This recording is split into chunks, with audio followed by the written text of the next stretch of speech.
ഇതൊരു വലിയ സംഭവകഥയാണ്. ടീനേജേഴ്സിന്റെ ഭാഷയിൽ പറഞ്ഞാൽ ഇത് ആകർഷകവും പ്രചോദനപരവുമാണ്. ഖുദിറാം ബോസ് ആരാണെന്ന് നിങ്ങൾക്കറിയാമോ? അദ്ദേഹവും ഒരു ടീനേജറായിരുന്നു. 18 വയസ്സുള്ള ഒരു ടീനേജർ. അദ്ദേഹം രക്തസാക്ഷിത്വം വരിക്കുകയായിരുന്നു. ബ്രിട്ടീഷുകാരുടെ കൈകളാൽ കൊല്ലപ്പെട്ടു. പക്ഷേ ഈ ടീനേജറുടെ പേര് നിങ്ങളുടെ വീട്ടിലെ ആൺകുട്ടികൾക്ക് അറിയുന്നുണ്ടാകില്ല. എന്നോട് പറയൂ, ഭഗത് സിംഗ്, രാജ്ഗുരു, സുഖ്ദേവ് എന്നിവർ തൂക്കിലേറ്റപ്പെടുമ്പോൾ അവർക്ക് എത്ര വയസ്സായിരുന്നുവെന്ന് നിങ്ങളുടെ വീട്ടിലെ യുവാക്കൾക്കറിയാമോ? അവർക്ക് ഇതും അറിയാൻ സാധ്യതയില്ല. ഇവർ 3 പേരും വെറും 22-23 വയസ്സുള്ളവരായിരുന്നു. മാർച്ച് 23-നാണ് അവർ തൂക്കിലേറ്റപ്പെട്ടത്. യതീന്ദ്രനാഥ് ഉണ്ടായിരുന്നു.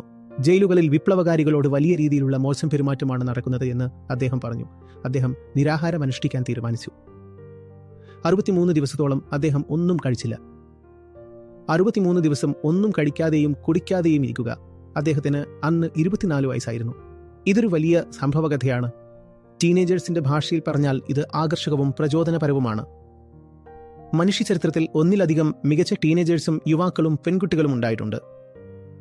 അവരുടെ ആ ചെറിയ ജീവിതം പോലും അഗ്നിനാളങ്ങൾ പോലെയായിരുന്നു.